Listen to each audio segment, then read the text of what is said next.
Hey guys, tonight we're taking a trip back in time. But not to the Hollywood version of Rome we've seen in movies. Forget the clean togas, the noble gladiators, and the marble palaces gleaming in the Mediterranean sun. We're diving into the real Roman Empire, a world of sewage, slavery, and survival where your morning coffee is watered down wine, and your biggest concern isn't traffic. It's whether you'll make it through the day without contracting dysentery, or accidentally offending someone who can legally have you crucified. So before you get comfortable, take a moment to like the video and subscribe, but only if you genuinely enjoy what I do here. And let me know in the comments where you're tuning in from and what time it is for you. It's always fascinating to see who's joining us from around the world. Now dim the lights, maybe turn on a fan for that soft background hum, and let's ease into tonight's journey together. Because you're about to discover why, despite all our complaints about modern life, you really, truly wouldn't want to trade places with a Roman citizen for even a single day. Congratulations, you've just woken up in the year 150 CE, during the height of the Roman Empire under Emperor Antoninus Pius. The good news: you're alive and Rome controls most of the known world. The bad news: you're about to experience what civilization actually meant 2,000 years ago. First, let's talk about where you're sleeping. If you're lucky enough to be middle class, you're in a domus, a single family home with an open courtyard. But chances are, you're not that fortunate.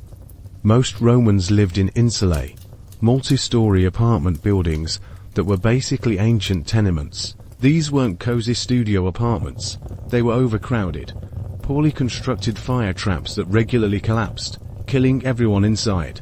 Your bedroom is a tiny cell on the 4th or 5th floor, because the higher you go, the cheaper the rent and the more likely you are to die in a building collapse or fire.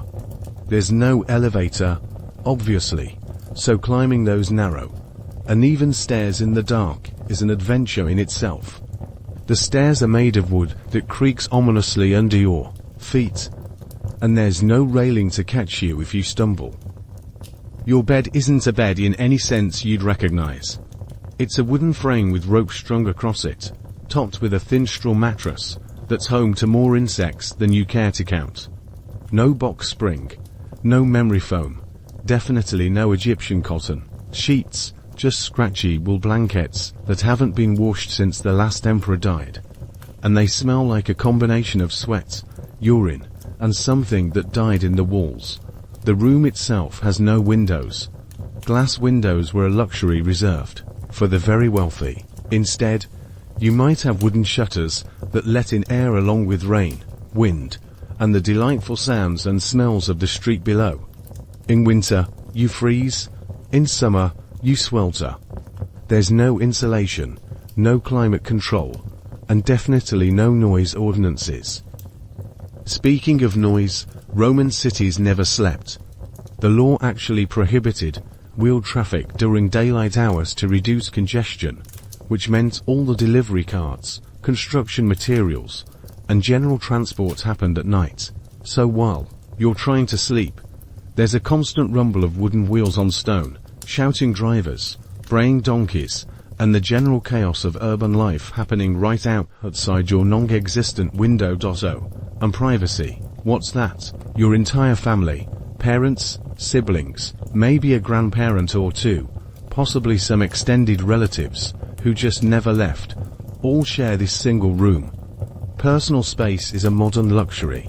Everyone sleeps together, eats together, argues together, and gets sick together in your cozy little disease incubator.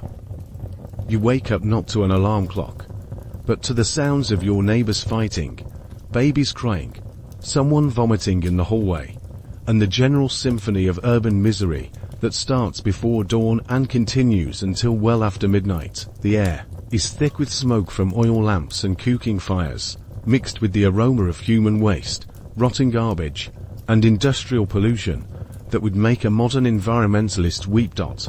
And this is just how your day starts.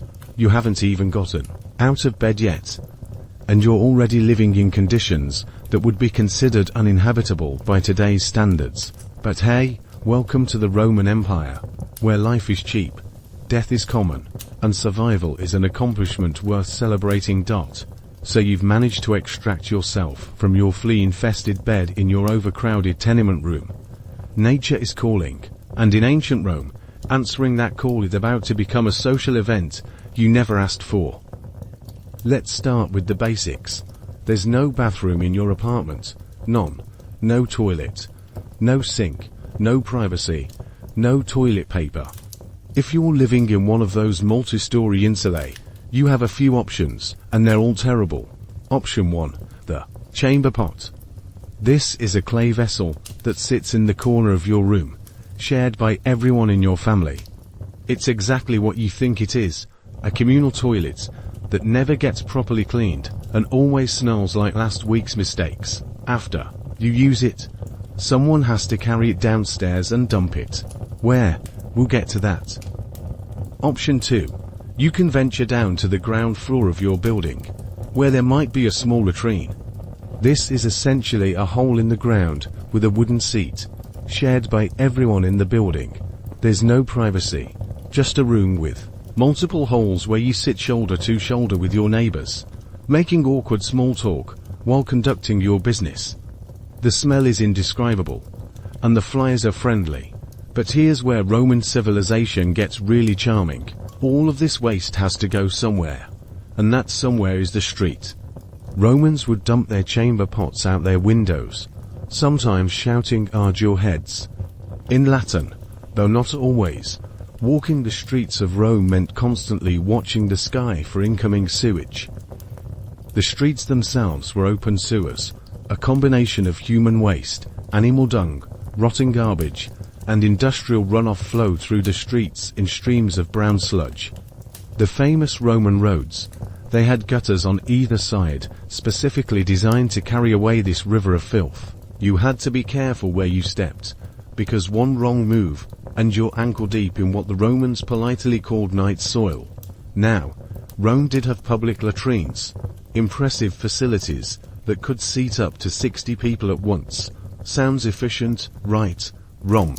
These were social gathering places where Romans would sit in rows, conducting business meetings and casual conversations while relieving themselves. There were no partitions, no privacy, just stone benches with holes cut in them, positioned over flowing water that carried waste away. And about that toilet paper situation, it didn't exist. Instead, Romans used a communal sponge on a stick called a xylospongum, one sponge shared by everyone. After use, it was rinsed in a bucket of salt water or vinegar and left for the next person, the same sponge, used by dozens of people. Every day, some wealthy Romans might use soft cloth or even wool to clean themselves, but most people made do with stones, pottery shards, or whatever they could find. The truly desperate used their left hand and hoped for the best. The famous Roman sewage system, the Cloaca Maxima, was indeed an engineering marvel, but it was primarily designed to drain swamps and carry away rainwater. Human waste was more of a bonus feature, and even then, it only served certain parts of the city. Most neighborhoods had no sewage system at all. So there you are, having navigated the treacherous journey from your bed to some form of relief, probably having stepped in something unspeakable along the way. You've shared an intimate moment with strangers, used a communal sponge, and now, you need to make your way back through streets that double as open sewers. And your day has barely begun. Time to think about breakfast, assuming you haven't lost your appetite. You've survived the morning toilet routine, and managed to avoid falling into a street gutter full of sewage. Time for breakfast. Except in ancient Rome, breakfast wasn't the most important meal of the day. It was more like whatever keeps you from starving before lunch. Let's start with your kitchen, or rather, the complete lack thereof. Most Romans living in insulae didn't have kitchens. Cooking fires in wooden tenement buildings were a fast track to cremation. Your own and everyone else's in the building. So most of your meals come from street vendors, taverns, or small coop shops called thermopolia.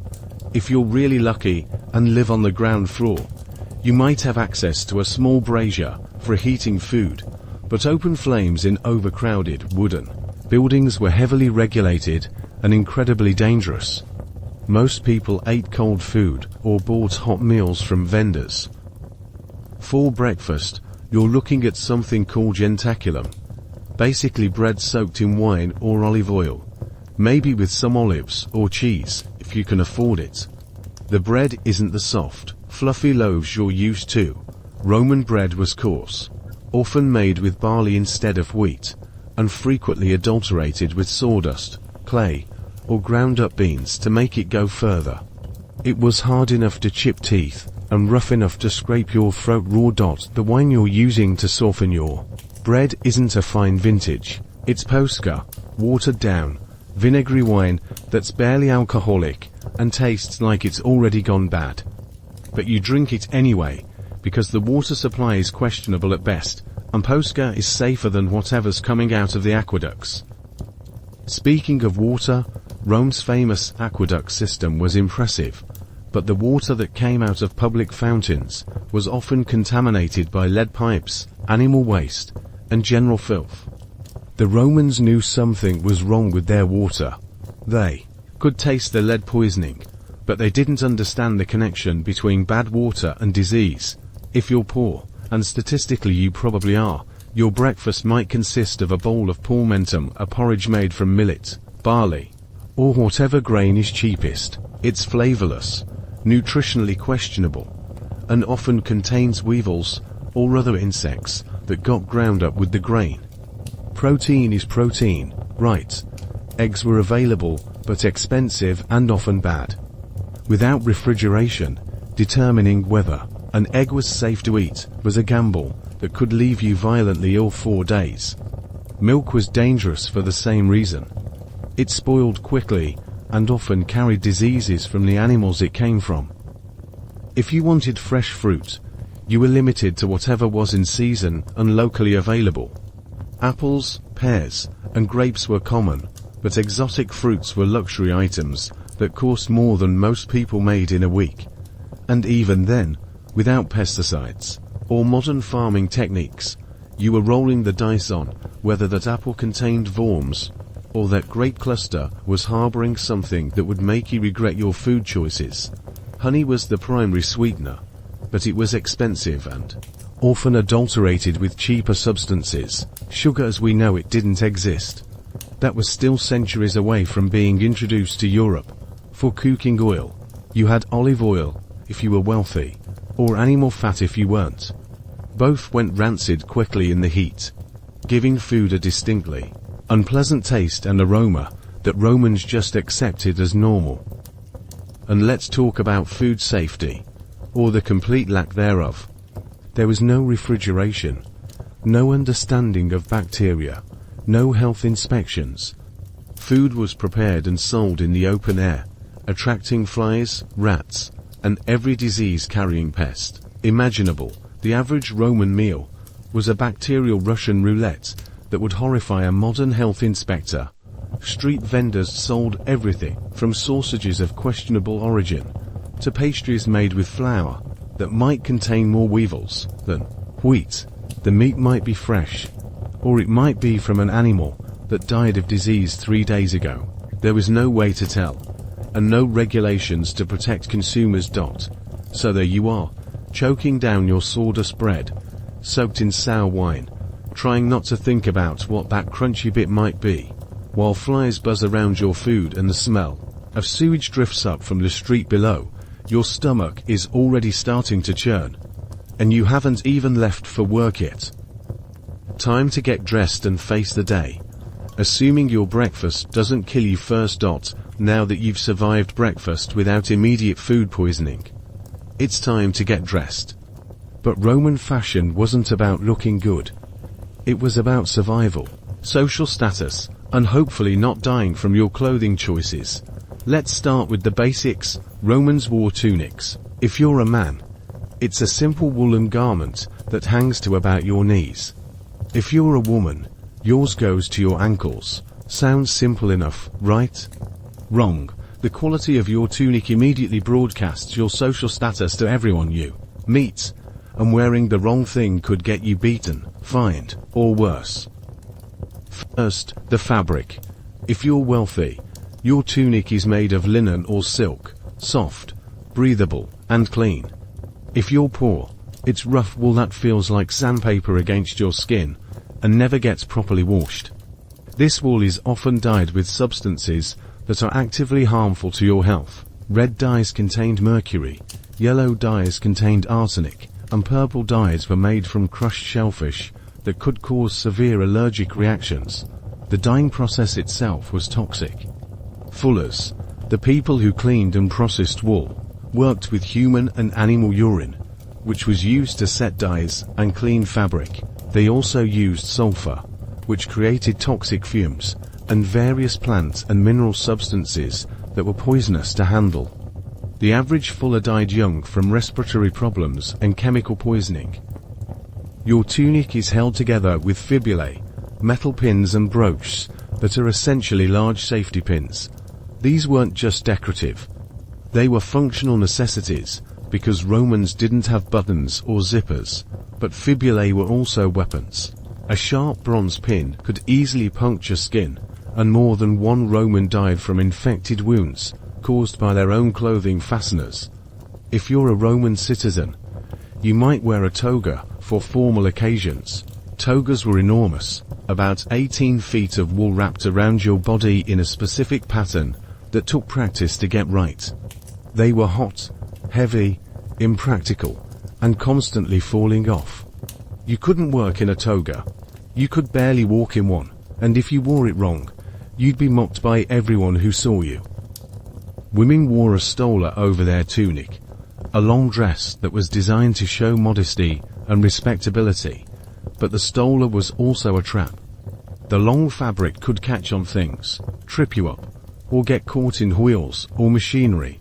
More than one Roman woman died because her clothing got tangled in something, and she couldn't get free.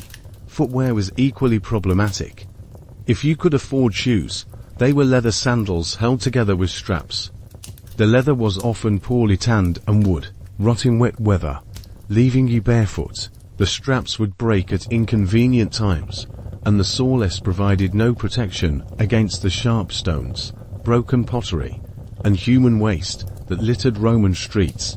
Poor Romans often went barefoot, which meant constant exposure to cuts, infections, and parasites.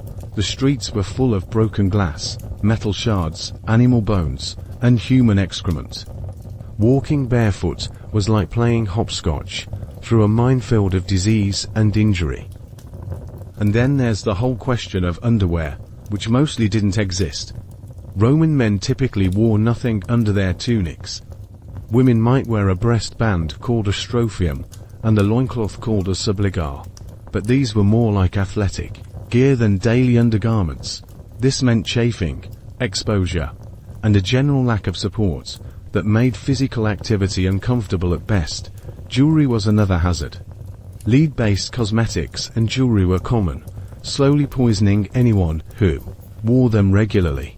Hairpins were sharp enough to be used as weapons, and the elaborate hairstyles favored by wealthy Roman women had hours of work with hot irons and toxic chemicals. Perfumes and oils were used liberally to mask body odor, but they were often made with ingredients that were toxic or caustic.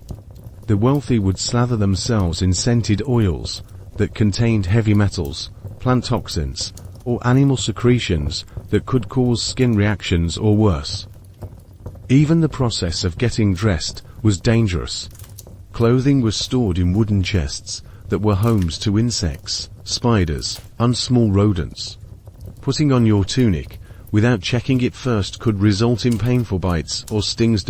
So there you stand, wrapped in scratchy, possibly toxic wool, held together with sharp metal pins, your feet either unprotected or squeezed into leather that's rotting from the inside out. Your clothing marks your social status, restricts your movement, and poses a constant threat to your health and safety. And now it's time to venture out into the streets of Rome, where your fashion choices will be the least of your worries. You've managed to dress yourself without sustaining any major injuries, and now it's time to leave your building and navigate the streets of the most powerful city in the ancient world. Prepare yourself for an assault on every sense you possess. The moment you step outside, you're hit with the smell. It's not just one smell. It's a symphony of stench that would bring a modern city health inspector to tears. Human waste flows through open gutters. Rotting garbage piles up in corners, where it's dumped and left to fester. Dead animals, dogs, cats, rats, sometimes even people, lie in the streets until someone gets around to disposing of them. The noise is overwhelming. Merchants shouting their wares, cart wheels rumbling over stone, hammers banging in workshops, animals braying and squealing, and the constant buzz of hundreds of thousands of people living on top of each other. There are no noise ordinances, no quiet hours, no escape from the audio chaos of urban life. Roman streets weren't designed for the population they had to handle. The city of Rome at its peak housed over 1 million people in an area that wasn't much larger than modern Manhattan. But unlike modern cities with their planned layouts and building codes, Rome grew organically, which means streets were narrow, winding, and completely inadequate for the traffic they carried. During the day, wheel traffic was banned from most streets to reduce congestion. But that didn't stop the crowds, people, donkeys, slaves carrying goods, and the occasional sedan chair of a wealthy citizen all competed for space on streets that were barely wide enough for two people to pass each other. The streets themselves were paved with stone, which sounds civilized until you realize that stone becomes slippery when wet and brutally hard when you fall on it. The stones were uneven, with gaps between them that could catch your foot and send you tumbling. And remember, you're either barefoot or wearing thin leather sandals with no traction. Garbage disposal was a free-for-all. People threw their trash out their windows, dumped it in the streets, or just left it wherever it was convenient. Broken pottery, food scraps, human waste, dead animals, and industrial refuse all accumulated in the streets until rain washed it away, or until it just became part of the landscape. The Roman police force, the vigils, were primarily firefighters, not law enforcement. Street crime was rampant and largely ignored, unless it affected someone important. Pickpockets, cutthroats, and con artists worked the crowds with impunity. Walking alone, especially at night, was extremely dangerous. Speaking of danger, Roman buildings had a disturbing tendency to collapse without warning. The multi-story insulae were built cheaply and quickly, with minimal foundations and shoddy construction. When they fell, they took out everything around them: other buildings, people in the street, carts, animals, whatever happened to be in the way. Fire was an even bigger threat, with wooden buildings, oil lamps, cooking fires, and no organized fire department until later in the empire. Fires regularly swept through entire neighborhoods. When a fire started, your best bet was to run and hope you could outpace the flames. The streets were also the workplace for thousands of Romans. Blacksmiths worked with open forges, sending sparks and smoke into the crowds.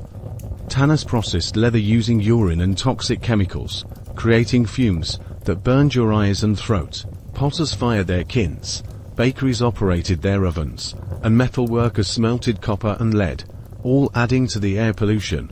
Water was available from public fountains, fed by the famous aqueducts, but the quality was questionable. The water had traveled miles through lead pipes, picked up contamination along the way, and sat in open basins where people washed, animals drank, and children played. Drinking from a public fountain was always a gamble. Public toilets, as we discussed, were social gathering places where privacy didn't exist and hygiene was a suggestion rather than a requirement. The smell from these facilities wafted into the surrounding streets, adding another layer to the urban bouquet. Beggars lined the streets, disabled veterans, abandoned children, the elderly, the sick, and the desperate. There was no social safety net, no welfare system, no organized charity. If you couldn't work, you depended on the kindness of strangers, or you died. Street vendors sold everything from food to false teeth, and none of it was regulated or inspected. That meat might be fresh, or it might be from an animal that died of disease. Those vegetables might be nutritious, or they might be rotten inside. Caveat emptor, beer beware, wasn't just a saying. It was a survival strategy. So there you are, trying to navigate crowded, filthy, dangerous streets while avoiding human waste, dodging collapsing buildings, breathing toxic air, and hoping you don't get robbed or trampled. And this is just getting from your apartment to wherever you need to go. Welcome to the streets of Rome, where every step is an adventure, and survival is never guaranteed. You've successfully navigated the chaos of Roman streets without being robbed, trampled, or asphyxiated by the toxic air. Now it's time to go to work. But Roman employment wasn't about job satisfaction, benefits, or work-life balance. It was about not starving to death. Let's start with the obvious. If you're a slave, you don't get paid at all. Slavery wasn't just legal in Rome.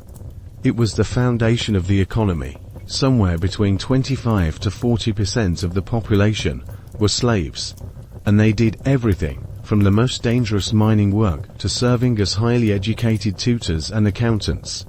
As a slave, you were property, not a person. You could be bought, sold, beaten, killed, or sexually abused at your owner's whim, and there was no recourse. If you're not a slave, congratulations, you're still probably going to have a terrible time. Most Romans worked in what we'd now call the informal economy. You might be a street vendor, selling food from a cart, while competing with dozens of others for the same customers. You might work in a small shop, crafting pottery or metalwork in conditions that would violate every modern safety regulation. Let's say you're a baker. Sounds nice, right? Fresh bread, honest work, serving your community. Wrong. Roman bakers worked with grain that was often contaminated with ergot, a fungus that causes hallucinations, convulsions, and death. The ovens were wood-fired and poorly ventilated, filling the workspace with smoke and ash. Bakers regularly suffered from respiratory problems and burns. The flour itself was ground by hand, using stone mills that inevitably added grit and stone dust to the grain. Roman bread was literally hard enough to break teeth, partly because of all the stone particles mixed in during grinding. Bakers also worked at night to have fresh bread ready for the morning, which meant laboring in poorly lit conditions, with open flames and dangerous equipment. If you worked in construction, you were building with materials and techniques that were innovative for their time, but deadly by modern standards. Roman concrete was revolutionary, but the work sites had no safety regulations. Workers fell from scaffolding, were crushed by building materials, or died from exposure to toxic substances, like lead and quicklime. Miners had perhaps the worst jobs in the Roman world.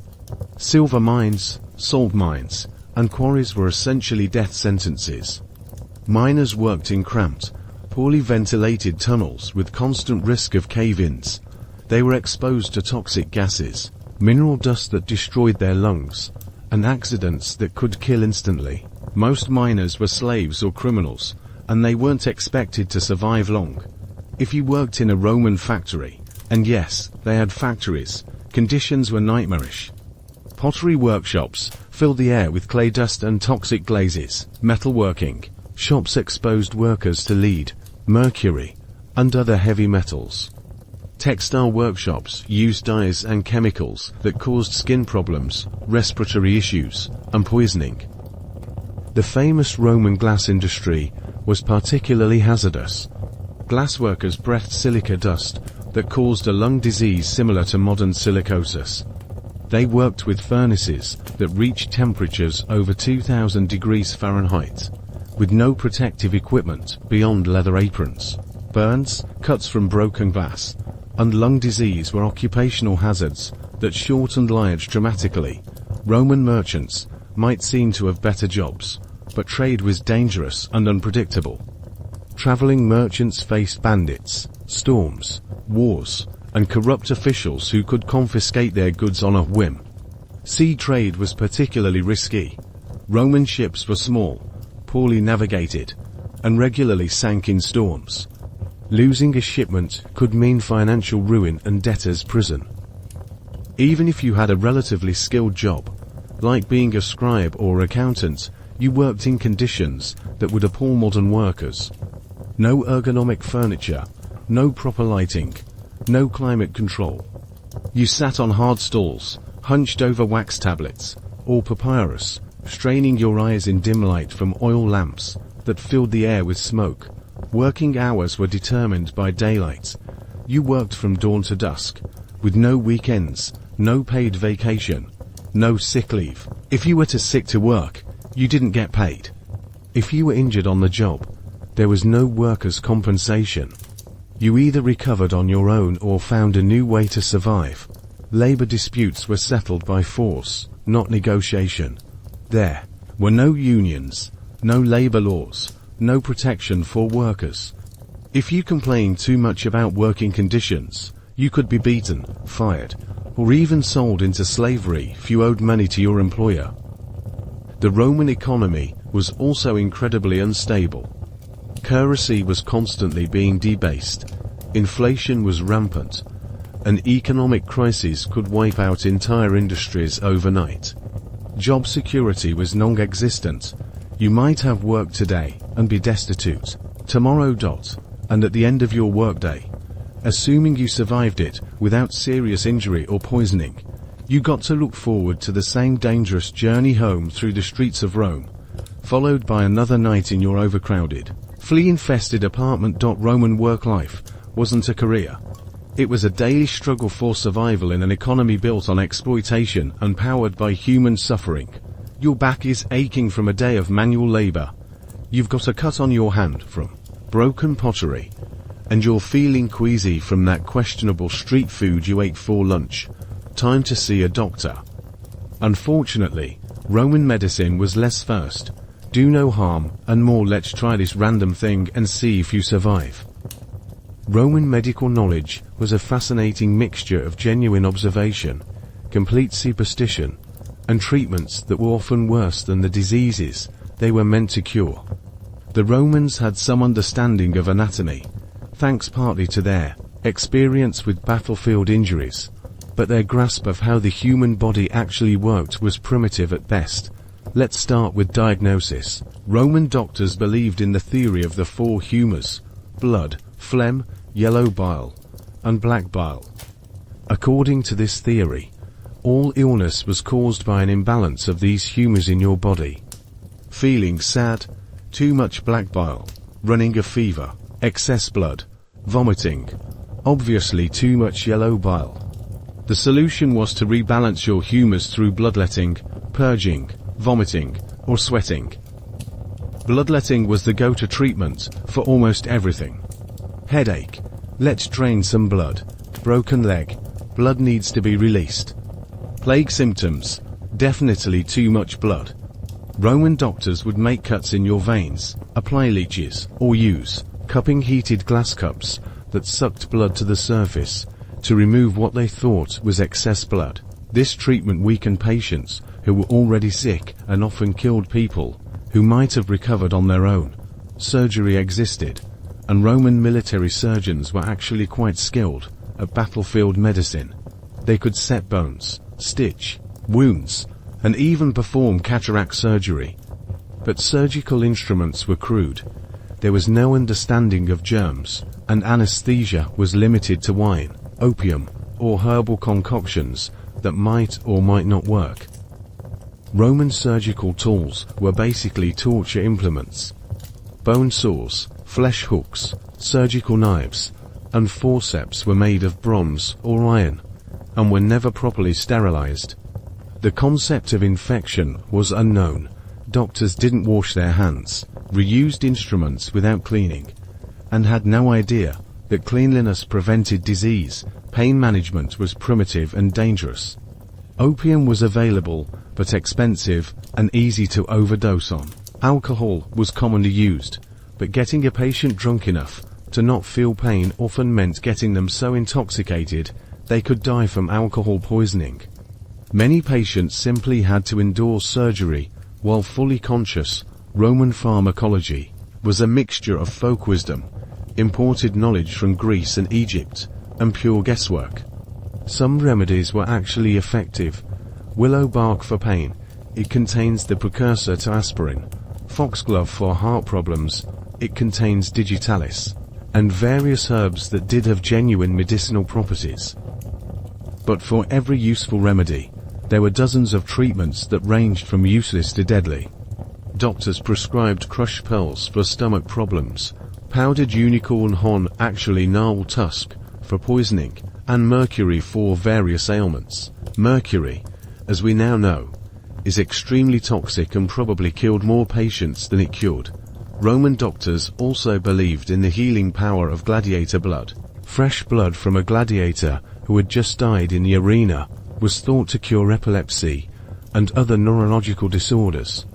People would literally drink warm blood from dead fighters, exposing themselves to whatever diseases the gladiator might have carried. Dental care was particularly horrifying. Roman dentists could extract teeth, but they had no anesthesia beyond wine, and no understanding of how to prevent infection. Tooth extraction often led to severe infections that spread to the jaw, brain, or bloodstream. Many people died from dental procedures that were meant to relieve toothaches. For more complex problems, Roman medicine relied heavily on supernatural explanations and treatments. Mental illness was thought to be caused by demonic possession, divine punishment, or an imbalance of humors. Treatments included exorcism, bloodletting, cold water baths, and various herbal concoctions that often made symptoms worse. Roman hospitals did exist, but they were primarily for soldiers and slaves, people whose health had economic value. Regular citizens were usually treated at home by family members or local healers with varying degrees of knowledge and skill. The biggest problem with Roman medicine was the complete lack of understanding about contagious disease. Doctors had no idea that diseases could spread from person to person through contact, contaminated water, or insects. They couldn't distinguish between different types of infections, and had no effective treatments for most communicable diseases. This ignorance meant that Roman doctors often spread disease rather than curing it. They would go from patient to patient without washing their hands or cleaning their instruments, carrying infections with them. Hospitals, when they existed, were often more dangerous than staying home, because sick people were crowded together with no infection control. Childbirth was particularly dangerous for women. Roman midwives had some practical knowledge about delivery, but they had no understanding of sterile technique, no effective pain relief, and no way to handle complications like breech births or excessive bleeding. Maternal mortality rates were appallingly high.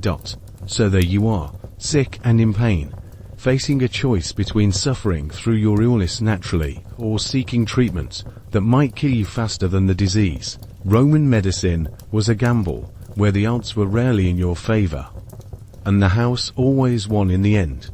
After a long day of dangerous work and potentially fatal medical treatment, it's time for some entertainment.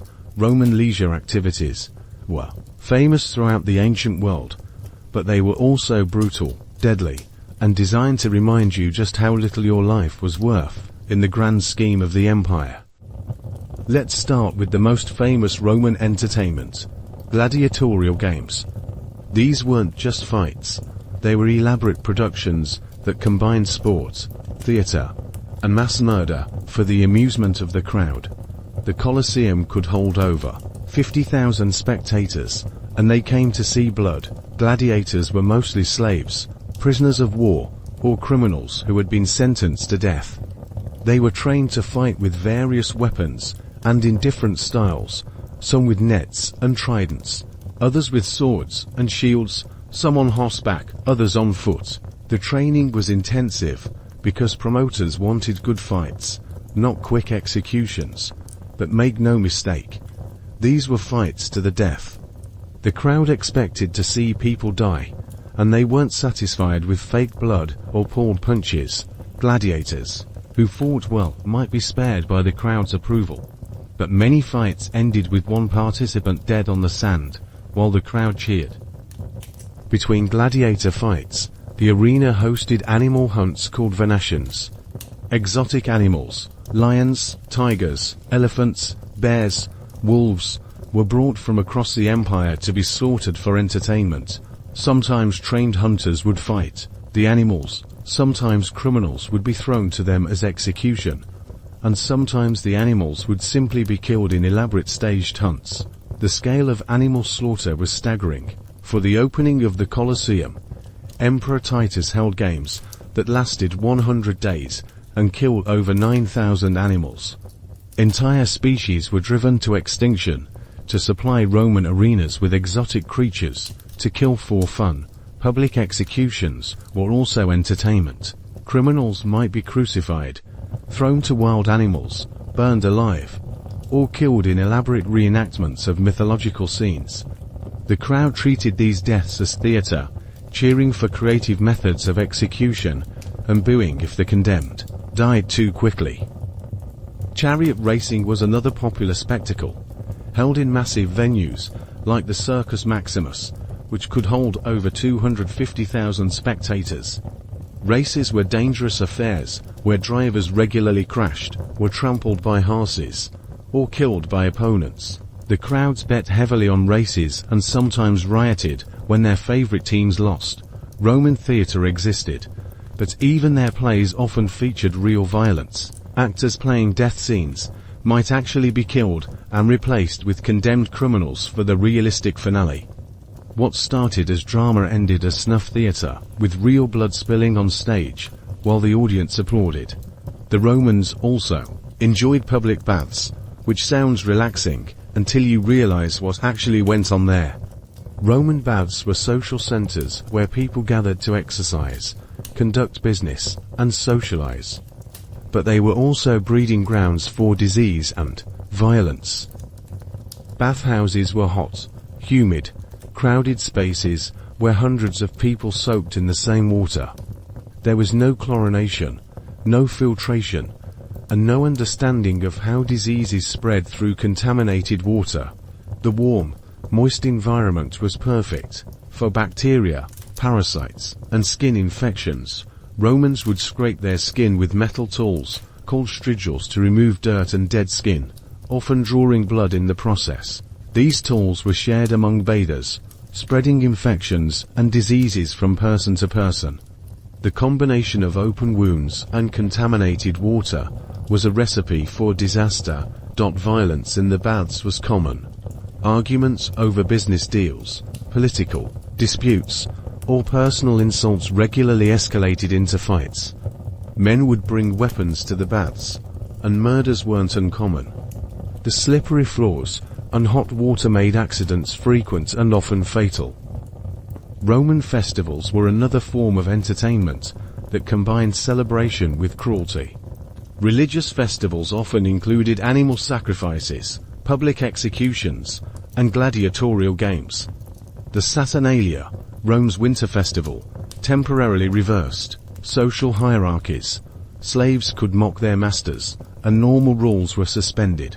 But this temporary freedom often led to violence, sexual assault, and scores being settled with deadly consequences. Dinner parties among the wealthy were elaborate affairs that could last 4 hours, with multiple courses, entertainment, and enough wine to kill a horse. Guests were expected to vomit between courses to make room for more food.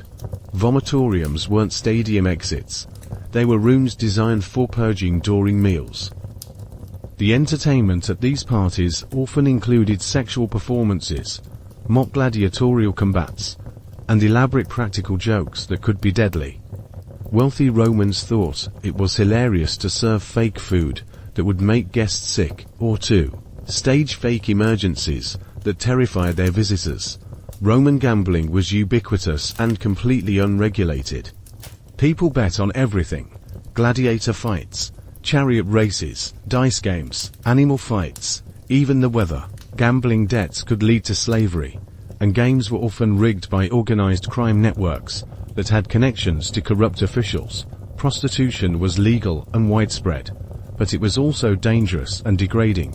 Prostitutes had no legal protection, were often slaves or desperate freedwomen, and faced constant threats of violence, disease, and abuse. They worked in brothels that were little better than prisons, serving clients who saw them as objects rather than people. Roman poetry and literature celebrated violence, conquest, and domination. Popular stories featured heroes who slaughtered their enemies, conquered foreign lands, and showed no mercy to the defeated. Children grew up hearing tales that glorified war, slavery, and brutality as natural and admirable. Even Roman children's games were violent.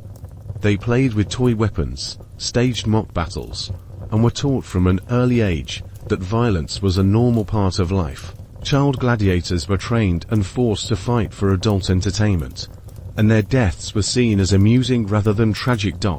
So there you are, looking for a little relaxation after your day of survival, and your entertainment options are watching people get murdered for sport, soaking in a disease-infested communal bath, or attending a dinner party where the food might poison you and the host might think it's funny to set you on fire. Roman entertainment wasn't about fun. It was about reinforcing the brutal hierarchy of the empire and reminding everyone that life was cheap. Death was common, and cruelty was just another form of art. If living as a Roman man was difficult, living as a Roman woman was playing life on expert mode with no respawn option. Roman society was deeply patriarchal, which meant that women had few rights, limited opportunities, and were essentially considered property throughout their entire lives. Let's start with birth. If you were born female in ancient Rome, there was a significant chance you wouldn't survive your first day. Infanticide was legal and common, and baby girls were killed more often than boys, because they were seen as economic burdens rather than assets. If you survived infancy, you were under the absolute authority of your paterfamilias, the male head of your household. He had the legal right to kill you, sell you into slavery, or force you into marriage with anyone he chose. You had no say in these decisions and no legal recourse. Education for girls was limited and focused on domestic skills. While wealthy boys might attend school, girls were taught to weave, cook, manage households, and please their future husbands. Literacy among women was rare and discouraged. An educated woman was seen as a threat to male authority. Marriage usually happened when you were between 12 and 15 years old, to a man chosen by your father for political or economic reasons. Love was irrelevant. Marriage was a business transaction between families, and you were the commodity being traded. Roman marriage law was particularly brutal for women. Once married, everything you owned became your husband's property. You couldn't make contracts, couldn't conduct business, couldn't even leave the house without permission. Your husband had the legal right to beat you or kill you if he suspected adultery. Childbirth was a death sentence waiting to happen. With no understanding of hygiene, no effective pain relief, and no medical knowledge about complications, maternal mortality rates were staggering. Women were expected to have children continuously from marriage until death or menopause.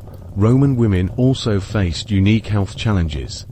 Lead-based cosmetics were popular among wealthy women, slowly poisoning them over time. The white face paint that was fashionable contained deadly amounts of lead carbonate, causing neurological damage and miscarriages. Contraception was primitive and dangerous. Roman women used everything from crocodile dung to mercury-based pessaries to prevent pregnancy. These methods were not only ineffective, but often caused infections, poisoning, or death. If you were a slave woman, your situation was even worse. You could be raped by your owner, or anyone your owner chose. You had no right to refuse sexual advances, no protection from abuse, and no legal recourse if you were beaten or killed. Female slaves were often forced into prostitution, working in brothels that were little better than prisons. They served multiple clients per day, had no protection from disease or violence, and rarely lived past their 20s.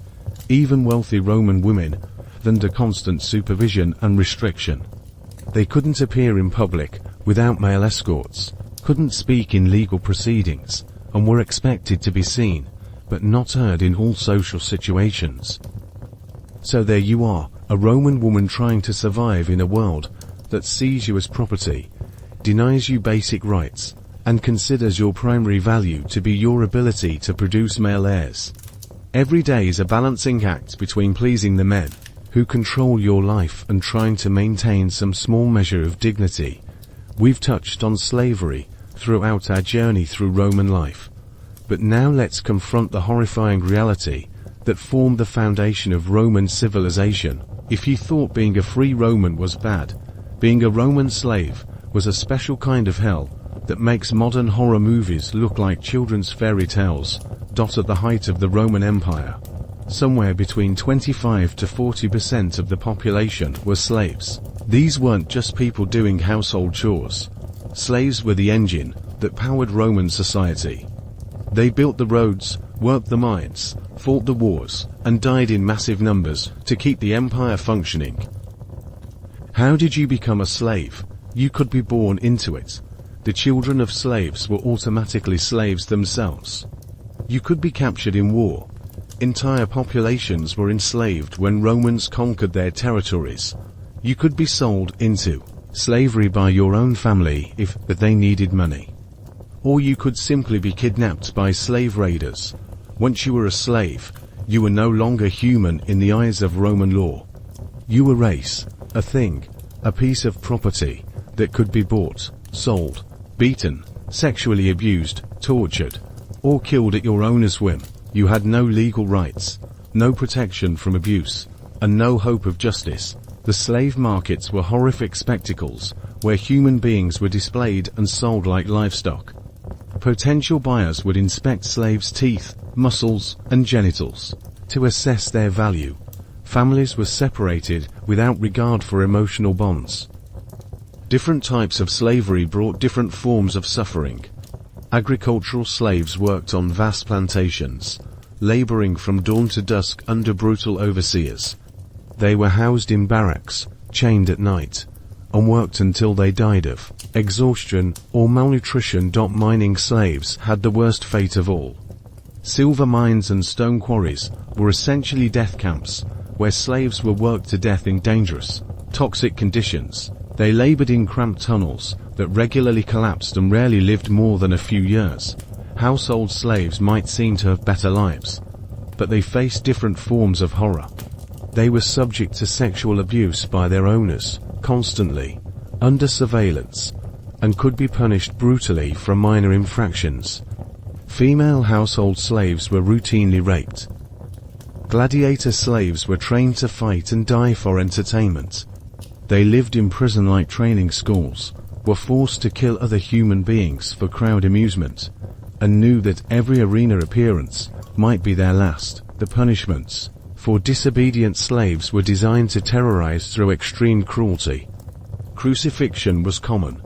Slaves could be nailed to crosses and left to die slowly over days. When Spartacus led a slave rebellion, the Roman response was to crucify over 6,000 captured rebels along a 120-mile stretch of road. Female slaves faced particular horrors. They could be forced into prostitution, bred like animals to produce more slaves, or used as wet nurses while their own children were taken away. Even the possibility of freedom was a form of torture.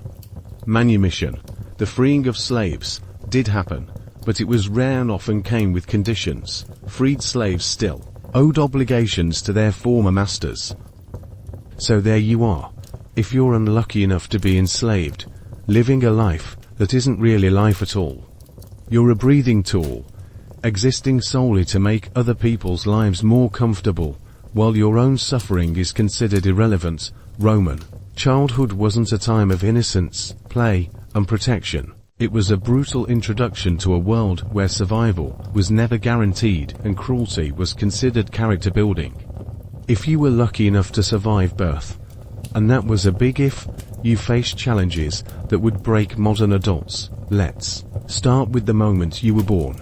Roman fathers had the legal right to decide whether you lived or died. This wasn't a metaphor. Immediately after birth, newborns were placed at their father's feet, and he would either pick them up accepting the child, or walk away condemning them to death. Unwanted babies were exposed, left outside to die from the elements, starvation, or wild animals. Infanticide was so common that it affected birth rates across the empire. Baby girls were killed more often than boys, because they were seen as economic burdens. Disabled children were almost always killed because Romans believed physical defects indicated moral corruption. Even healthy children might be exposed if the family couldn't afford to raise them. If you survived this first selection, you faced the second challenge, actually staying alive through infancy. Without modern medicine, clean water, or understanding of hygiene, infant mortality rates were staggering. Diseases like diarrhea, respiratory infections, and fever killed children regularly. Many families didn't even name their children until they were several years old, assuming they probably wouldn't survive. Roman childcare practices were dangerous by modern standards. Babies were swaddled so tightly they could barely move, supposedly to ensure their limbs grew straight.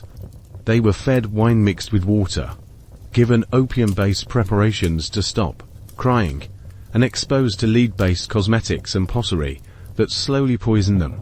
Wet nurses were common for wealthy families, but this practice brought its own risks. Wet nurses might be diseased, drunk, or negligent. They could transmit syphilis, tuberculosis, or other infections through breast milk.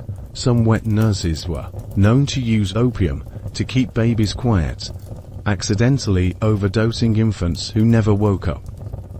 Roman education was brutal and focused on creating obedient citizens rather than critical thinkers. Children were beaten regularly as part of the learning process. The phrase "spare the rod, spoil the child" would have been considered progressive by Roman standards. Teachers used whips, canes, and other instruments to enforce discipline and punish mistakes. Boys from wealthy families attended school starting around age 7. But the curriculum was narrow and the methods harsh. They learned to read and write by copying the same passages over and over, memorized long poems and speeches through repetition, and were beaten for any errors. Mathematical instruction was basic, and science was mixed with superstition and mythology. Girls rarely received formal education beyond basic domestic skills. They were taught to weave, cook, manage households, and please their future husbands. Literacy was discouraged because educated women were seen as dangerous. Most Roman women remained illiterate throughout their lives. Child labor was universal and dangerous. Poor children worked from the moment they were capable of simple tasks. They cleaned houses, tended animals, carried water, worked in shops, and performed any labor that adult slaves or workers needed help with. Industrial accidents killed and maimed children regularly. Children of slaves had no childhood at all.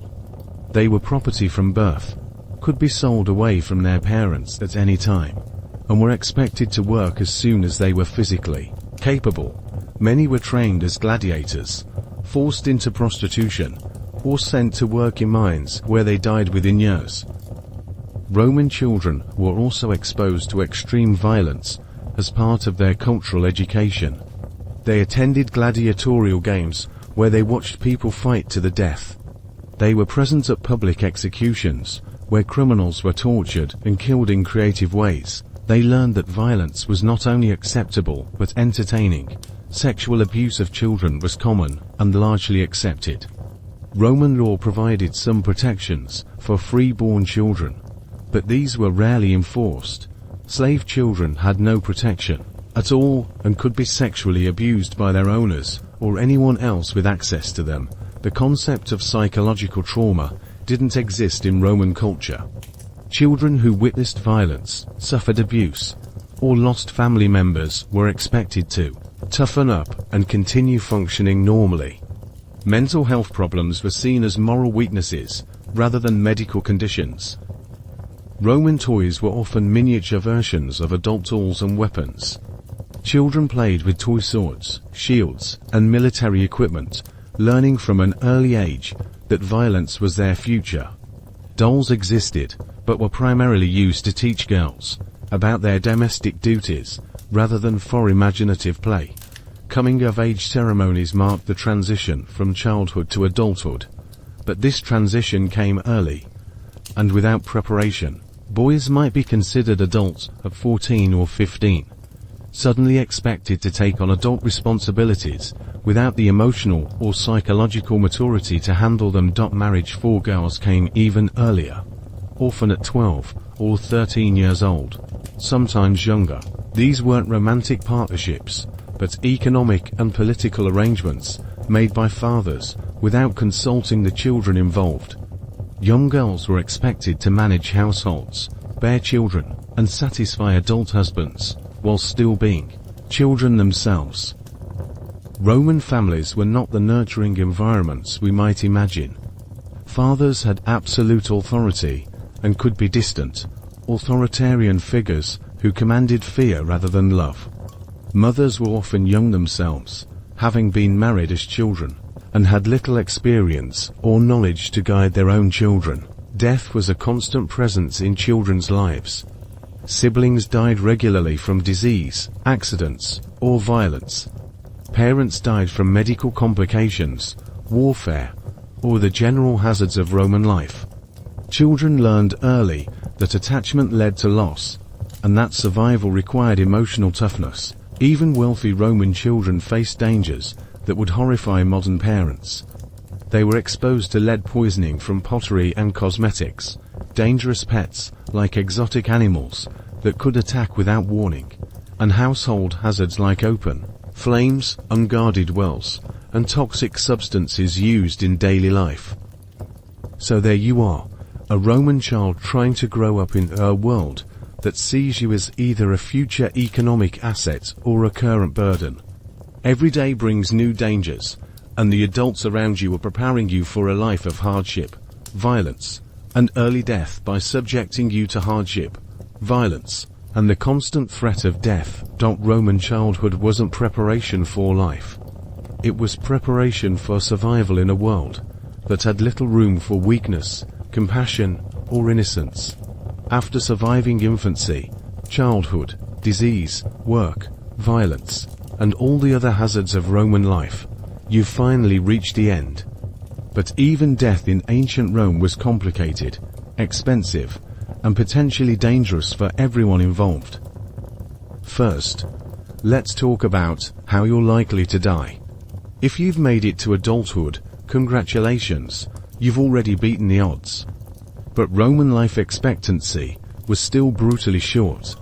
Most people died in their 30s or 40s, and reaching 50 was considered an achievement worth celebrating. Disease was the biggest killer.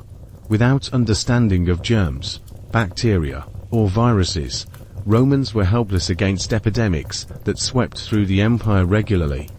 The Antonine Plague killed millions across the empire, with some estimates suggesting it reduced the population by 10 to 15%. Malaria was endemic in many areas, typhoid fever killed thousands annually, and tuberculosis slowly consumed people over years.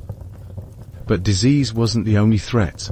Violence was so common that dying naturally in your sleep was actually unusual. Wars, civil conflicts, street crime, domestic violence, accidents, and executions claimed lives daily. Even wealthy Romans lived with the constant knowledge that they could be murdered for their property, their political views, or just because someone didn't like them. Roman medicine's attempts to cure you might kill you faster than your actual illness. We've discussed the dangers of bloodletting, toxic remedies, and surgical procedures performed without sanitation. Many Romans probably died from their treatment rather than their disease. When death approached, Romans had elaborate rituals and beliefs. but these provided little comfort to the dying person. Roman religion was focused on civic duty and public ritual rather than personal salvation or afterlife rewards. Most Romans faced death with stoic resignation, rather than hope or peace.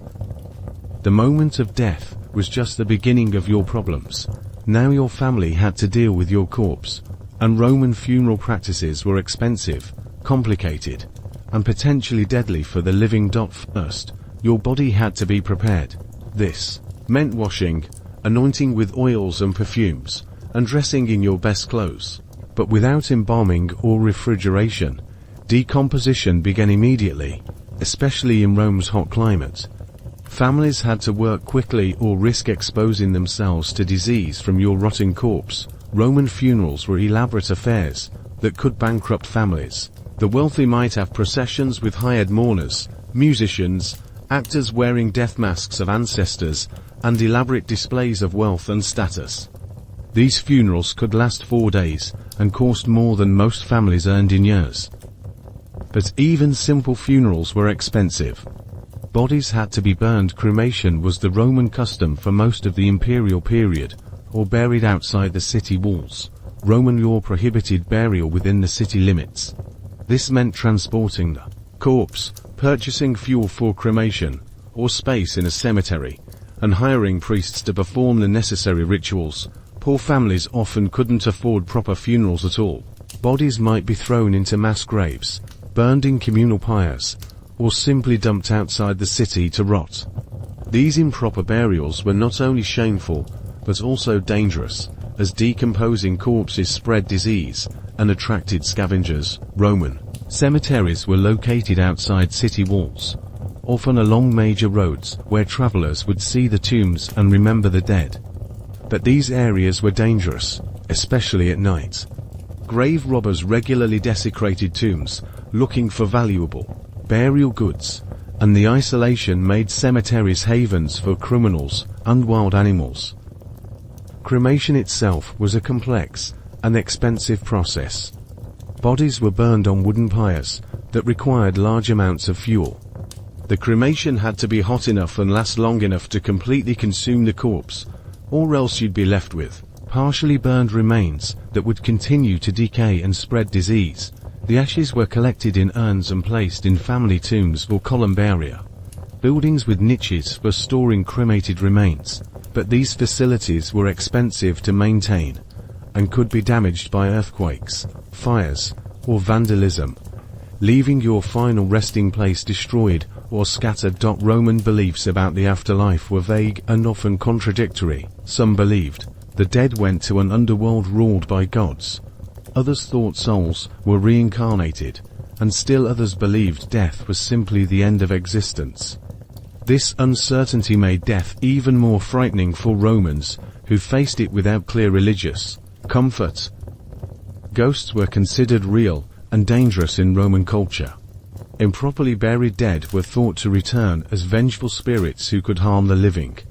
This belief made proper funeral rites essential, but also added another layer of fear and expense to death. Roman inheritance laws were complex and often led to family disputes that could last 4 generations.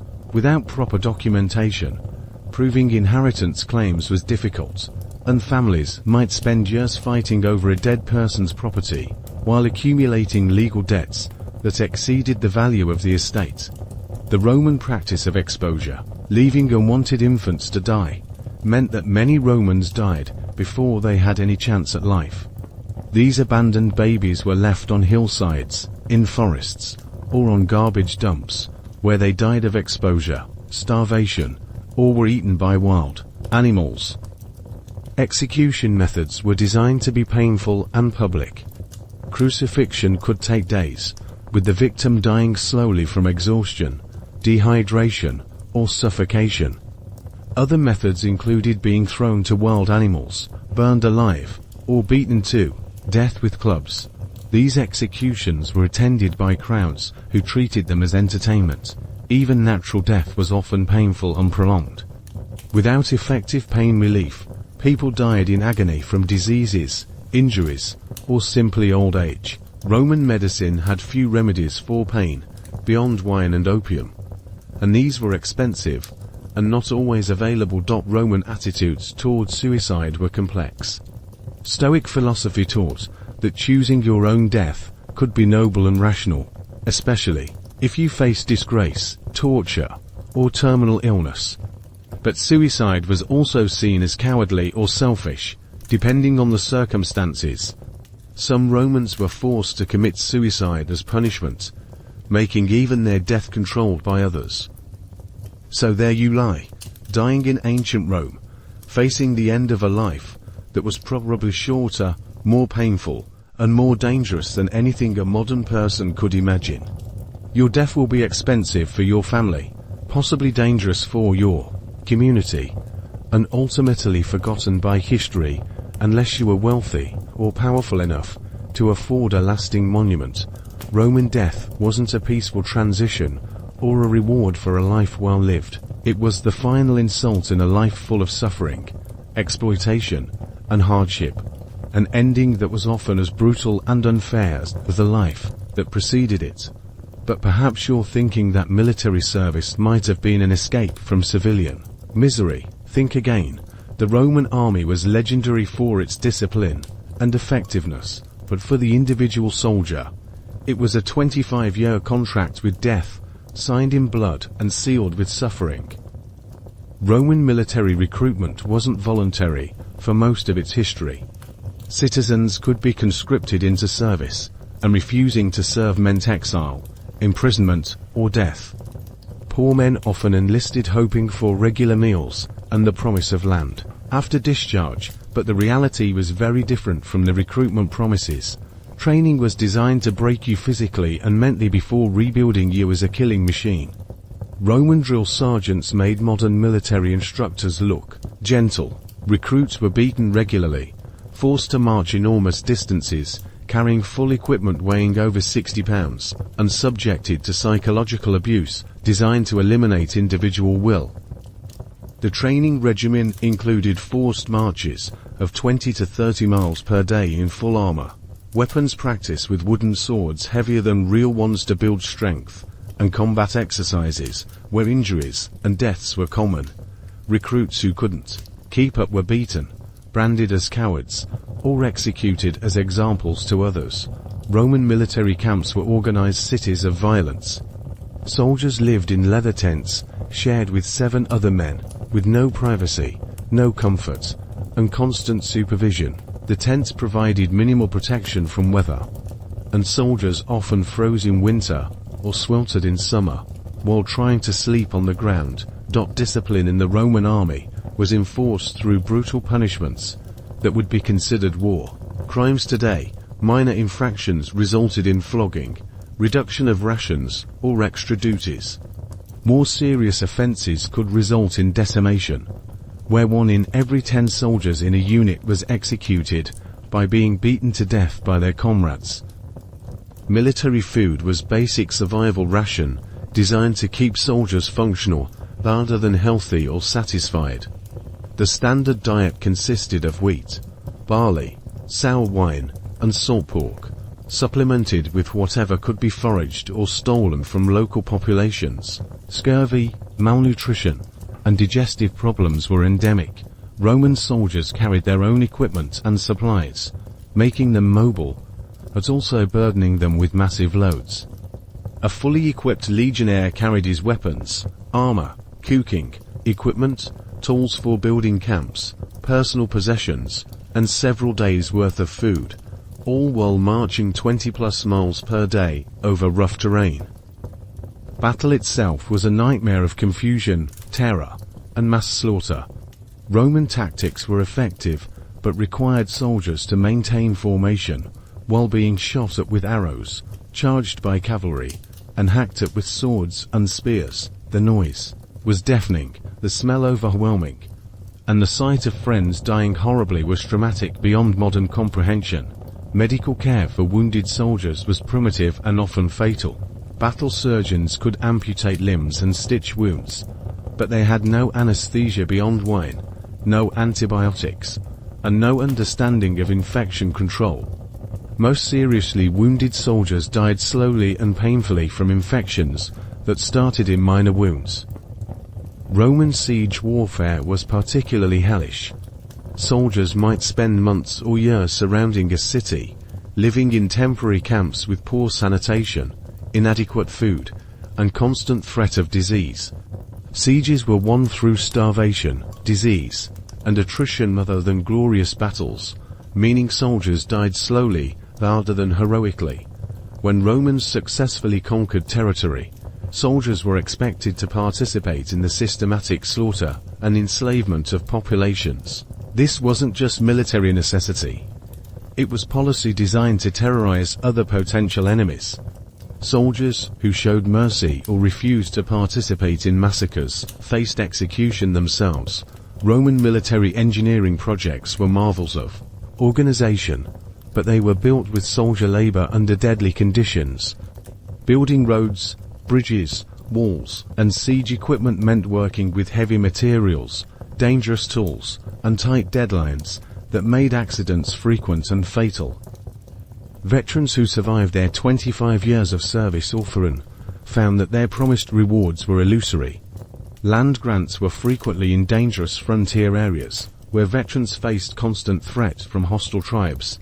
Many veterans died trying to establish farms in territories that were essentially active war zones. The psychological toll of military service was enormous.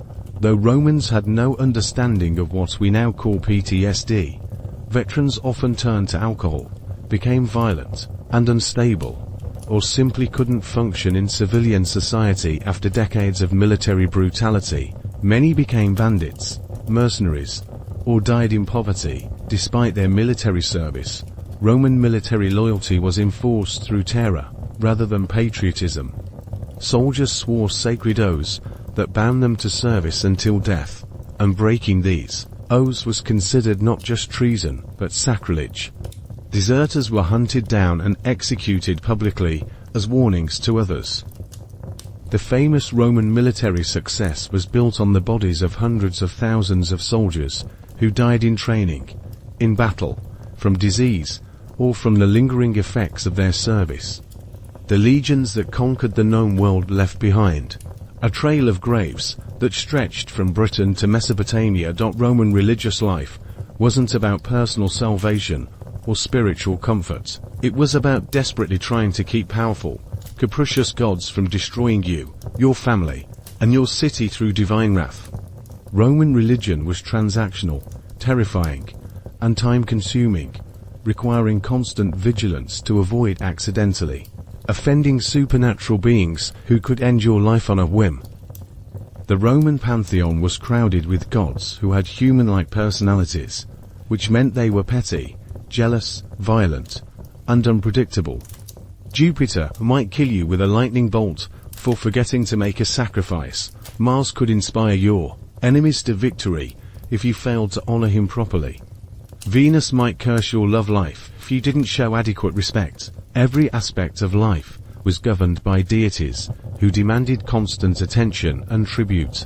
Roman households maintained shrines to the Lares and Penates, household gods who protected the family but required daily offerings of food, wine, and prayers. Forgetting these daily rituals could result in household disasters, fires, illness, accidents, or financial ruin.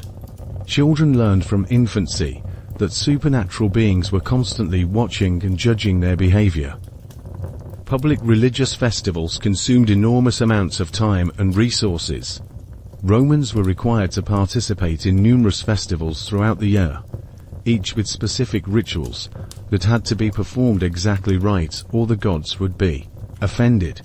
These festivals often lasted 4 days and required citizens to stop working, spend money on offerings, and participate in elaborate ceremonies. Animal sacrifice was central to Roman religion, and it was both expensive and disturbing. Families had to purchase animals for sacrifice, cattle for major occasions, sheep and goats for regular ceremonies, birds for smaller rituals.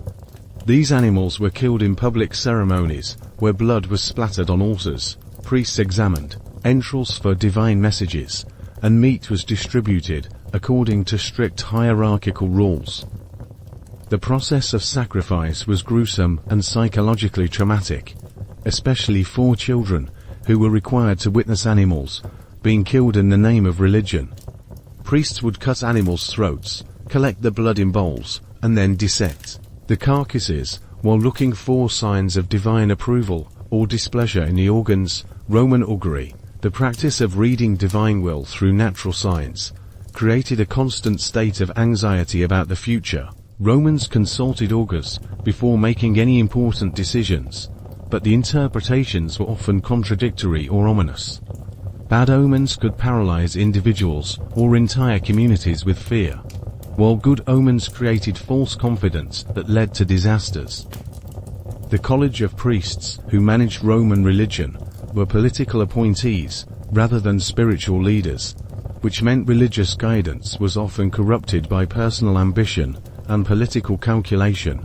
Priests might declare unfavorable omens to influence political decisions or interpret divine will in ways that benefited their own interests.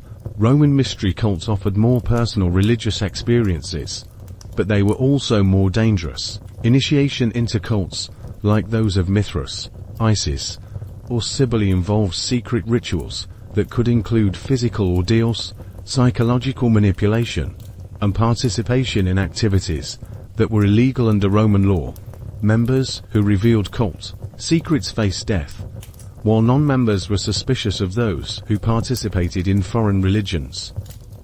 The imperial cult required Romans to worship living and dead emperors as gods, creating a bizarre situation where citizens had to pretend that obviously mortal humans were divine beings.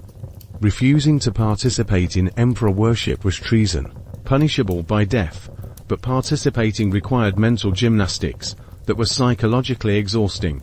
Roman religious law was complex and unforgiving. Ritual pollution could result from contact with corpses, women during menstruation, criminals, or foreigners. Once polluted, individuals had to undergo purification ceremonies that were expensive and time-consuming. Failure to purify properly could contaminate others and anger the gods. Religious calendar restrictions made normal life difficult. Certain days were considered unlucky for business, travel, or important decisions. Romans had to constantly consult religious calendars to avoid undertaking activities on inappropriate days. This created a society where superstition governed daily scheduling more than practical considerations. Vestal virgins were required to maintain the sacred fire that protected Rome. But if the fire went out, it was considered a sign of divine displeasure that could result in military defeats or natural disasters. The pressure on these women was enormous, and if they failed in their duties or were accused of breaking their vows of chastity, they were buried alive. Roman temple practices required elaborate and expensive offerings. Temples needed constant maintenance. Priests required salaries, and rituals demanded costly materials. Poor Romans struggled to afford the religious obligations that were considered essential for divine protection, creating anxiety about supernatural consequences of poverty. Foreign gods were simultaneously attractive and dangerous. Romans were fascinated by exotic religions from Egypt, Persia, and other parts of the empire, but practicing foreign religions could be seen as unpatriotic or subversive. The government periodically cracked down on foreign cults, executing practitioners or driving them underground. Religious festivals often turned violent, as different groups competed for divine favor or disputed ritual interpretations. Riots could break out during religious processions, and religious differences could escalate into deadly conflicts between neighborhoods or social classes. The Roman concept of divine justice was harsh and immediate. Gods were believed to punish not just individuals, but entire communities for religious infractions. Natural disasters, military defeats, famines, and plagues were all interpreted as divine punishment for collective religious failures, creating community pressure to identify and punish religious scapegoats. Roman politics combined all the corruption, violence, and manipulation of modern systems, with none of the legal protections or democratic safeguards. Participating in Roman political life was like playing a deadly game where the rules changed constantly. Cheating was expected, and losing could mean exile, bankruptcy, or death. The Roman Republic was nominally democratic, but actually controlled by a small aristocratic elite who manipulated the system through bribery, intimidation, and violence. Elections were bought and sold, candidates hired gangs to intimidate opponents, and political meetings regularly erupted into riots. Roman political campaigns were exercises in character assassination, where candidates accused opponents of corruption, sexual perversion, treason, and murder. These accusations were often true, since Roman politicians were generally corrupt and murderous, but the public discourse destroyed reputations, regardless of electoral outcomes. Vote buying was so common that it was considered normal campaign expense rather than corruption. Candidates distributed money, food, and entertainment to voters, while also threatening violence against those who supported opponents. Political violence was routine and expected. Candidates hired gladiators and street thugs to attack opponents, disrupt rallies, and intimidate voters. Political meetings were armed gatherings, where supporters came prepared for battle. Major political figures traveled with bodyguards and often died violent deaths. The transition from republic to empire didn't improve political conditions. It just concentrated the violence and corruption in fewer hands. Emperors maintained power through military force, economic manipulation, and systematic terror. Roman senators under the empire were figureheads who maintained the pretense of governance, while actually serving as hostages to imperial power. Senators who displeased the emperor could be executed along with their entire families, or forced to commit suicide in public. Political advancement required navigating complex patron-client relationships that bound individuals in networks of mutual obligation and dependency. Politicians owed favors to those who had supported their careers, and were owed favors by those they had helped. Corruption was so endemic that honest officials were viewed with suspicion and other than admiration. Governors were expected to use their positions to enrich themselves through systematic looting of the territories they administered. The Roman legal system was heavily biased toward the wealthy and politically connected. Laws were different for different social classes, with aristocrats facing lighter punishments than commoners for the same crimes. The Roman economy was a rigged game, where wealth flowed upward to a tiny elite, while the vast majority of the population lived in poverty, debt, and economic insecurity. Despite the empire's military success and territorial expansion, most Romans struggled with economic conditions that would be considered intolerable by modern standards. Roman currency was constantly being debased as emperors reduced the silver content of coins to fund military campaigns, public works, and imperial luxury. This created chronic inflation that destroyed the savings of ordinary citizens, while benefiting debtors and those who could convert their wealth into real assets, like land or commodities. The Roman economy was based on slavery, which meant that free workers constantly competed with unpaid slave labor for employment. This drove down wages for free workers and created a large population of urban poor who couldn't afford basic necessities, despite being technically free citizens. Agricultural production was dominated by large estates called latifundia that were worked by slave labor and produced crops for export rather than local consumption. Small farmers were driven out of business by competition from slave-worked estates, and often ended up migrating to cities where they joined the ranks of the urban poor. Roman trade was controlled by a small number of wealthy merchants who could afford the ships, warehouses, and political connections necessary for long-distance commerce. These merchants became extremely wealthy, while ordinary traders struggled with debt, pirates, shipwrecks, and arbitrary confiscation of goods by corrupt officials. Banking was primitive and dangerous. There was no insurance for deposits, no regulation of lending practices, and no protection against bank failures. Wealthy Romans often served as private bankers, but they charged extremely high interest rates, and could demand immediate repayment of loans at any time, often driving borrowers into debt slavery. Debt slavery was a constant threat for free Romans who borrowed money.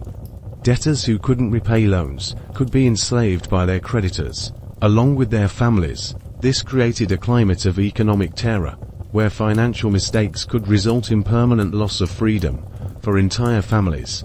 Urban housing was controlled by wealthy landlords, who subdivided buildings into tiny apartments, rented at high prices, to poor tenants.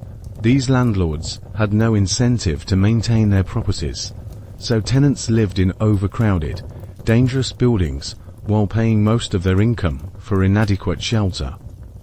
Roman guilds, called collegia, were organizations of workers in specific trades, but they were more like modern cartels than labor unions.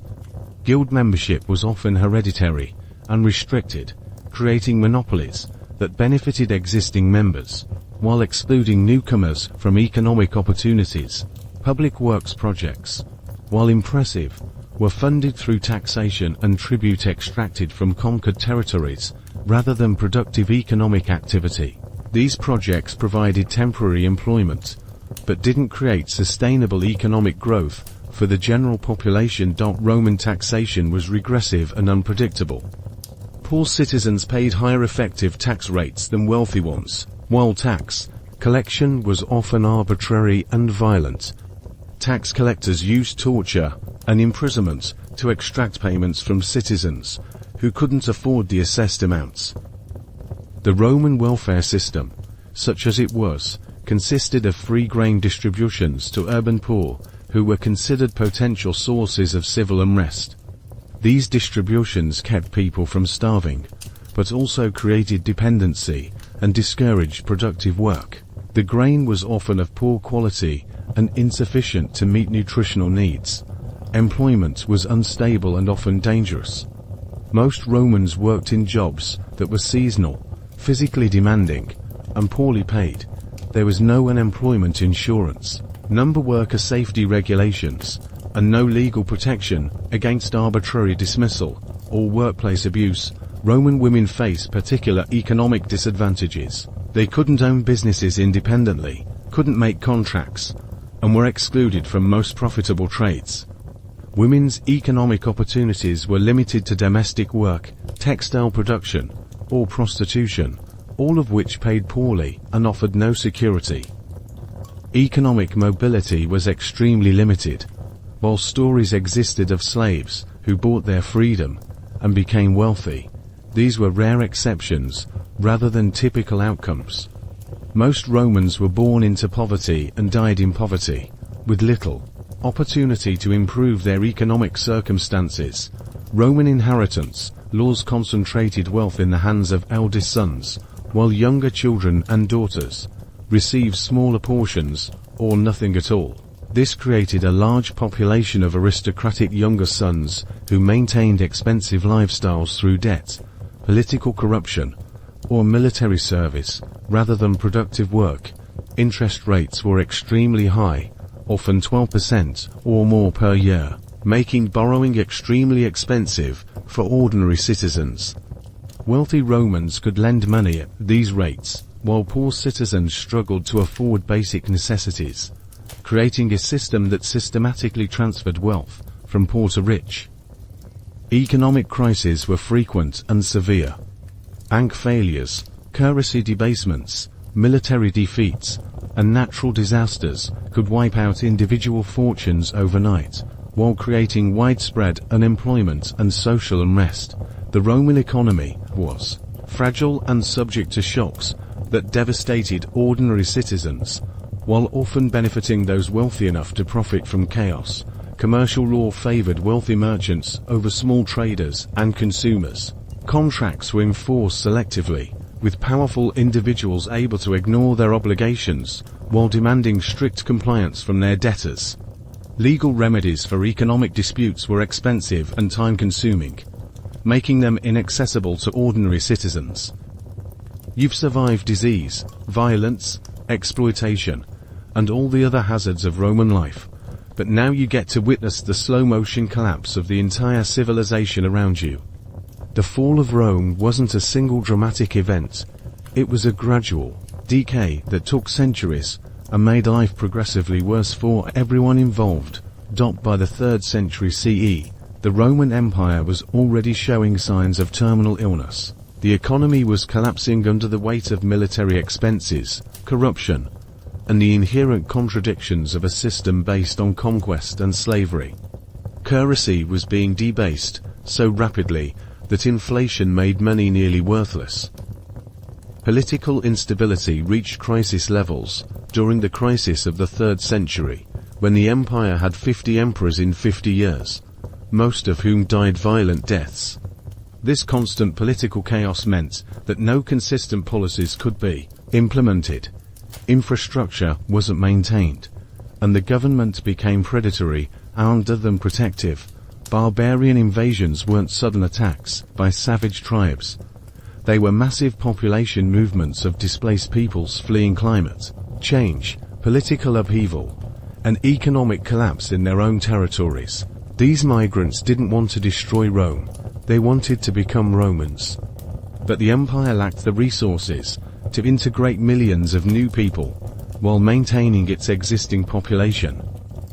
The Roman military, once invincible, became increasingly dependent on barbarian mercenaries who fought for pay and rather than patriotic loyalty.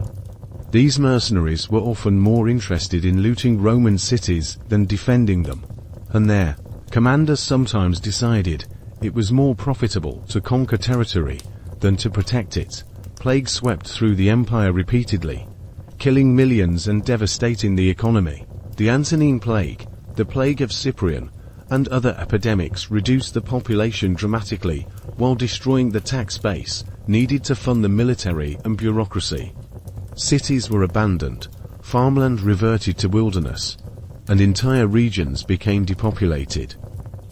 Climate change contributed to the empire's problems, as falling temperatures reduced agricultural productivity and forced barbarian tribes to migrate south in search of arable land.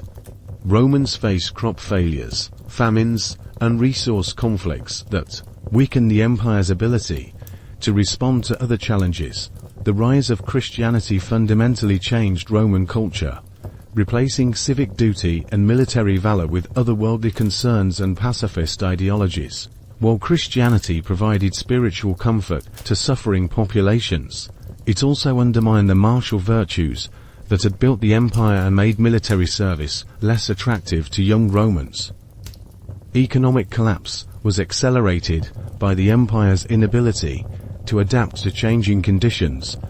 The Roman economy was based on conquest and slave labor, but once territorial expansion stopped, the system became unsustainable. Without new conquests to provide slaves and tribute, the empire had to tax its existing population more heavily, which further damaged economic productivity. Urban decline was evident throughout the empire as cities became too expensive and dangerous to maintain. Rome itself shrunk from over 1 million inhabitants to perhaps 50,000 as the imperial court moved to other cities and the economic base collapsed. Other major cities experienced similar decline as trade networks broke down and central authority weakened. Infrastructure decay was visible everywhere. Roads weren't maintained, aqueducts broke down, public buildings collapsed, and the engineering marvels that had once defined Roman civilization crumbled from neglect. The expertise needed to maintain complex infrastructure was lost as education declined and skilled workers emigrated or died. Regional fragmentation began. Local strongmen established independent power bases, while nominal loyalty to distant emperors became meaningless. The empire split into western and eastern halves, then further subdivided into competing kingdoms and territories ruled by military commanders who cared more about personal power than imperial unity. Cultural decline accompanied political and economic collapse. Literacy rates fell, artistic production decreased, and the intellectual traditions that had defined Roman civilization were gradually lost. Libraries were abandoned or destroyed, schools closed, and the knowledge accumulated over centuries simply disappeared. The final Western Roman emperor, Romulus Augustulus, was deposed in 476 CE by a barbarian general named Odoacer, but by that time the empire had already ceased to function as a coherent political entity. The deposition was simply the formal recognition of a collapse that had been ongoing for centuries. For ordinary Romans living through this collapse, daily life became progressively more difficult and dangerous. Government services disappeared, law and order broke down, economic opportunities vanished, and survival required adapting to increasingly primitive conditions. The civilization that had once conquered the known world gradually returned to the local, tribal, and agricultural societies that had existed before Roman conquest. The Eastern Roman Empire, later called the Byzantine Empire, survived for another 1,000 years, but it was a very different entity from the original Roman Empire.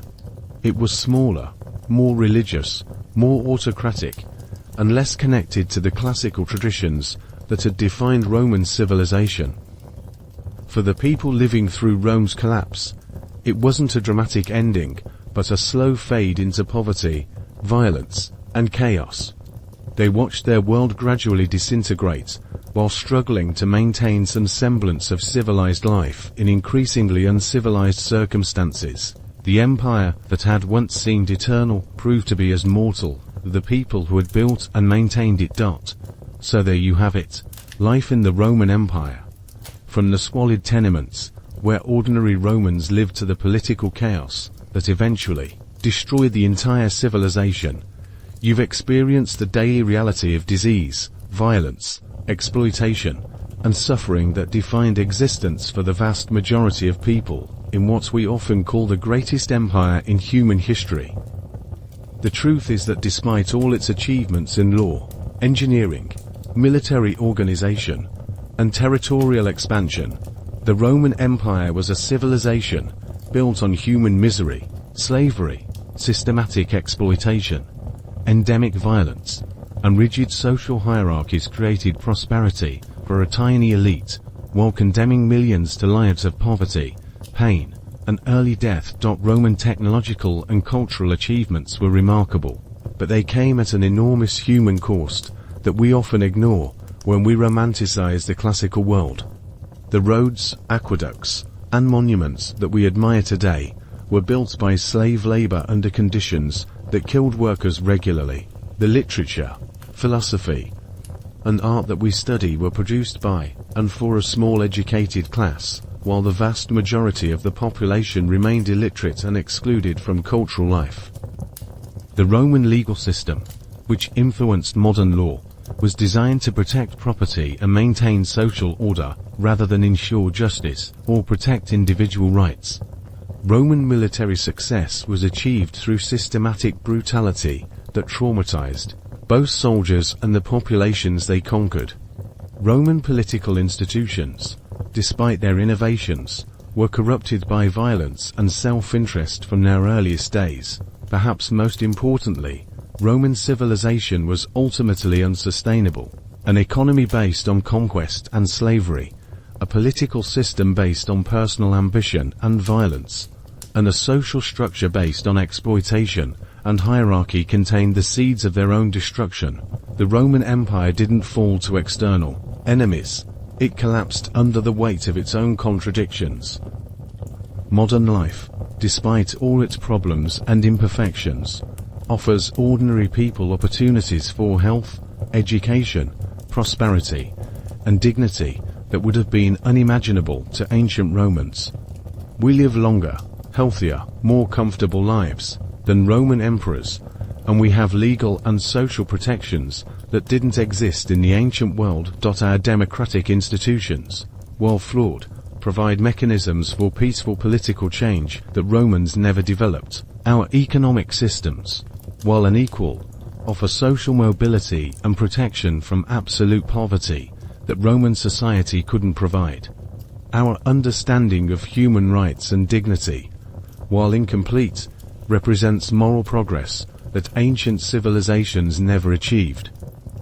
The next time you're frustrated with modern politics, annoyed by economic inequality, or concerned about social problems, remember that you're living in a world that offers more freedom, security, and opportunity than any previous civilization in human history. The problems we face today are real and serious, but they're not comparable to the systematic brutality and hopelessness that define daily life for most people in the ancient world. So as you drift off to sleep tonight, in your comfortable bed, with clean water in your tap, and laws protecting you from the worst impulses of your fellow humans, take a moment to appreciate the miraculous progress that separates your life from the lives of our Roman ancestors. You're living better than emperors in the ways that truly matter for human happiness and dignity.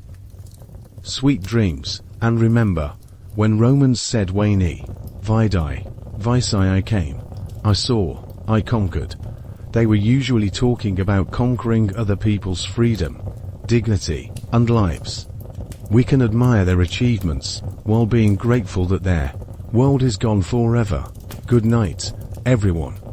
May your rest be peaceful, your dreams free from the ghosts of the Roman Empire, and your morning awakening filled with gratitude for the precious gift of being born into the modern world rather than the ancient one.